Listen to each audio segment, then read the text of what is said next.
안녕하세요. 이바울의 인사이트 이바울 목사입니다. 우리는 행복한 삶으로 초청받았습니다. 저는 이 방송을 들으시는 모든 분들이 하나님의 사랑 안에서 행복하고 자유로운 삶을 누리시길 바랍니다. 지난번에는 이런 내용을 나눴습니다. 이 세상에 정죄와 판단의 문화가 너무나 일반적으로 자리 잡고 있다. 우리는 그 문화에 너무나 익숙해서 정죄와 판단을 행하면서도 그것이 심각한 죄라고 인식하지 못한다. 그로 인해 우리가 행복을 누리지 못하고 많은 고통을 받고 있다. 특히 교회에서 나타나는 정죄와 판단은 우리에게 큰 상처를 주고 있다. 결론으로 하나님은 정죄와 판단의 문화를 적어도 교회 내에서만큼은 완전히 제거하길 원하신다. 그리고 교회에서만큼은 사랑을 기반으로 하는 문화가 형성되길 원하신다. 그것이 존중의 문화다. 이번 주는 존중의 문화 두 번째 시간입니다. 우리가 교회 내에 진정한 사랑의 문화를 꽃피우기 위해서 나눌 내용들이 많습니다. 오늘은 사랑에 대한 이해를 나누고자 합니다. 우리가 성경이 말하는 사랑을 이해하고 그 사랑을 적용한다면 교회는 천국과 같은 아름다운 공간이 될 것입니다. 우리가 교회를 천국과 같다고 느끼지 못한다면 우리가 실천하고 있는 사랑을 잘못 이해하고 있는 건지도 모릅니다. 사랑은 무엇일까요? 우리가 생각하고 있는 사랑이 성경에서 말하고 있는 사랑과 일치할까요? 우리는 사회적 동물이고 문화의 영향을 받습니다. 문화의 힘은 강력합니다. 우리의 대부분의 생각과 행동들은 문화화된 결과라고 할 수 있습니다. 심지어는 개그 코드까지도 문화의 영향으로 결정됩니다. 미국과 한국의 개그가 뚜렷하게 다른 것도 문화에 의해 코드가 결정되었기 때문입니다. 사랑에 대한 이해도 문화의 영향을 받습니다. 교회 내에서 말하는 사랑도 우리 문화를 떠나서는 이해할 수 없습니다. 그렇다면 한국에서의 사랑은 무엇이라고 할 수 있을까요? 한마디로 말하자면 정입니다. 한국 민족 대백과에서 발췌한 내용입니다. 한국인은 한자인 정을 철저하게 토착화하였다. 정겹다, 정들다, 정떨어지다, 정떼다, 정을 주다. 이 같은 일련의 낱말 및 관용구는 국어에 고유한 전미사 및 낱말을 붙여서 된 것들이지만 이것들은 정과 완전 동일한 국어 낱말이 없는 탓에 생긴 것들이다. 그러나 이것들은 동시에 정의 수요가 그만큼 크고 절실했기 때문에 생겨나기도 한 것이다. 그 결과 정은 한국화하게 되고 유학에서 문제되고 있는 정과는 차원이 다른 의미며 쓰임새를 갖추게 된 것이다. 실제로 한국 문화를 규정 지을 때 한국을 우리들 스스로 정의 사회라고 말하는 것은 그 때문이다. 정의 유대에 의해서 지켜진 사회성이 한국에는 있어 온 곳이다. 정은 실제로 윤리적인 덕목이 되고 심지어 규범으로까지 격상되었다. 한국인의 정은 혈연과 지연 속에서 일어나는 자기 증명이면서 강한 기속감의 표시다.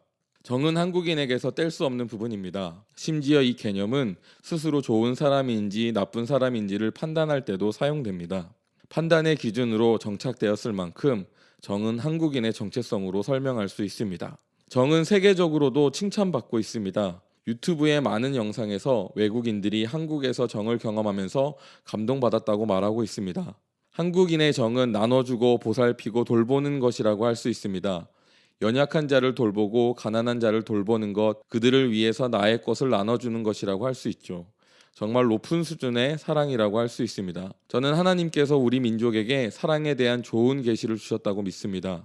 우리가 이 정을 성경적으로 잘 해석해서 풀어낸다면 교회는 높은 차원의 사랑의 문화를 갖게 될 것입니다. 그렇지만 이 정이 재해석이 필요한 이유는 정이라고 말하는 부분 중에 아직은 성경에서 말하는 사랑과 상충되는 부분이 있기 때문입니다. 정의라고 말하면서 자행되고 있는 폭력들이 제법 있습니다. 예를 들어 볼게요. 일반적으로 흔히 일어나는 일입니다. 어른들은 명절에 취업준비생들에게 잘 지냈냐, 취업했냐, 어떻게 해야 된다, 이렇게 해야 된다 잔소리를 많이 합니다. 그래서 취업준비생들은 그 스트레스가 싫어서 명절 모임에 잘 가지 않습니다. 관심의 표현이고 잘 되길 바라는 마음에서 하는 말들이지만 그 말은 듣는 사람의 감정이나 상황에 대한 배려나 존중은 없습니다. 정이라는 문화 속에서 흔히 일어나는 일들입니다. 또 비슷한 사례로 본인의 경험 외의 일, 무언가 새로운 일에 도전하는 것에 대해서 굉장히 부정적인 말을 하면서 공무원 해라, 뭐 해라 등등의 정형화된 틀을 제시하시곤 합니다. 다 조카 잘 되라고, 나 잘 되라고 하는 말들입니다. 이런 말은 말하는 사람의 입장에서는 잘 되라고 하는 정의 언어이지만 듣는 이에게는 쓸데없는 오지랖으로 들립니다. 더 나아가 이것은 언어 폭력이라고 할 수 있습니다. 이런 부류의 일들은 정말 흔히 일어나는 일입니다. 교회 내에서도 흔히 일어납니다. 어떤 분이 안 좋은 일이 생기면 기도 열심히 해야 돼. 성경 봐야 돼. 예배 열심히 참여해야 돼. 누구는 이렇게 해서 잘 됐어. 누구는 저렇게 해서 잘 되었어라고 하면서 어떤 답을 계속 제시합니다. 말하는 사람의 입장에서 이것은 사랑의 언어입니다. 그래서 말하는 사람들은 그 말들을 사랑이라고 생각합니다. 폭력이 되었다고는 전혀 상상도 못합니다. 때로는 이런 말들이 도움이 되고 문제를 극복하게 도와주기도 하죠. 하지만 그것은 듣는 사람이 말하는 사람의 말을 수용했을 때 일어납니다. 듣는 사람의 감정과 상태가 말하는 사람의 말을 수용할 수 없을 때는 이런 말들은 듣는 사람의 감정과 상태를 더욱 흔드는 악영향을 줍니다. 흔히 오지랖이라고 표현할 수 있는 정의 단점입니다. 정은 돌보는 것, 나눠주는 것이라고 할 수 있는데 돌봄의 과정 중에 상대방의 삶에 관여하는 일이 흔히 일어납니다. 도움이 필요한 사람, 스스로 일어날 수 없는 사람에게는 이런 정이 정말 큰 도움이 될 수 있습니다. 하지만 아직 그렇지 않은 경우 무언가 하려고 애쓰고 노력하는 사람들에게 필요한 도움은 내 삶에 완전히 관여해서 내 삶을 틀어버리는 것이 아닙니다. 내가 애쓰고 노력하는 것을 알아주고 인정해주고 격려해주고 응원해주는 것입니다. 그리고 인정과 지지를 기반으로 하는 도움을 주는 것입니다. 이런 오지랖들은 성경이 말하는 사랑의 반대에 있습니다. 남을 돌보고 나눠주는 것은 정말로 성경적인 사랑입니다. 하지만 관계에 있어서 사랑은 상대방의 선택을 존중하는 것입니다. 상대방이 기꺼워하지 않는다면 그런 돌봄과 나눔은 상대방에게 스트레스가 되고 폭력이 됩니다. 존중은 너와 나의 관계에 있어서 아주 핵심적으로 작용되는 개념입니다. 한국에서는 이 존중이 때때로 정에 눌려버릴 때가 있습니다. 이것에 익숙한 한국 사람들은 이런 개인의 경계선을 넘어서는 정의 모습들을 진정한 사랑이라고 인식하기도 합니다. 그래서 목회자들은 성도들의 삶에 경계선을 넘어서 들어가려고 합니다. 성도들은 목회자들이 그 정도로 자신의 삶에 들어오지 않는다면 관심이 없다고, 사랑이 없다고 말하기도 합니다. 이것은 정말 잘못된 것입니다. 정의라는 문화에 익숙해서 성경적인 사랑을 벗어나 버린 것입니다. 하나님은 인격적이시고 우리의 선택을 존중하십니다. 심지어 하나님은 우리가 자신의 말을 어기고 죄를 선택할 때도 우리를 존중해 주셨습니다. 흔히들 많이 얘기합니다.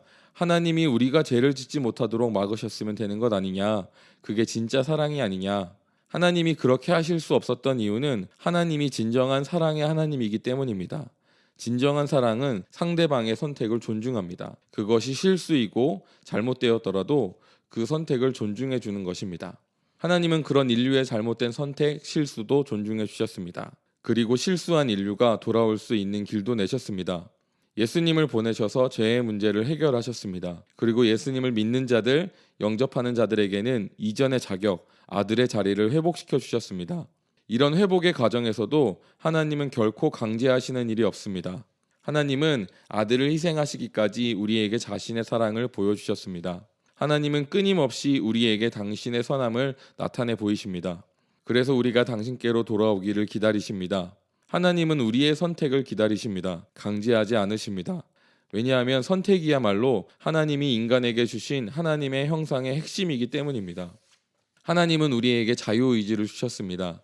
그리고 그 자유의지는 선택으로 표출되고 그 선택이 존중되는 것이 가장 큰 사랑입니다.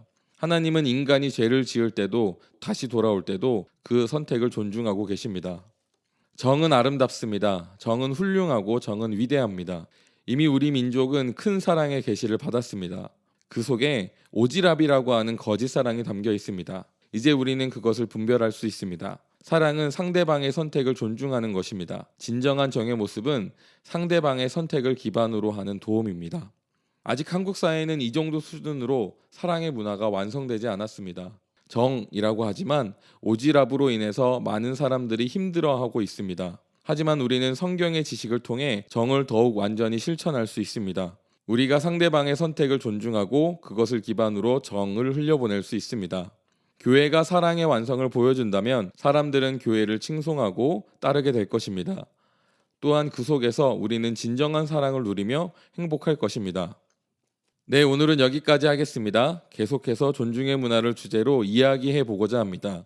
이 인사이트를 들으시는 모두가 균형 잡히고 건강한 신앙을 갖게 되길 바라고 행복한 삶을 누리시길 바랍니다. 이 컨텐츠가 마음에 드셨다면 구독과 좋아요 눌러주세요. 이 컨텐츠는 매주 토요일에 정기적으로 업데이트됩니다. 구독해주시면 최신 업로드를 바로바로 접하실 수 있습니다. 지금까지 이바울의 인사이트였습니다. 감사합니다.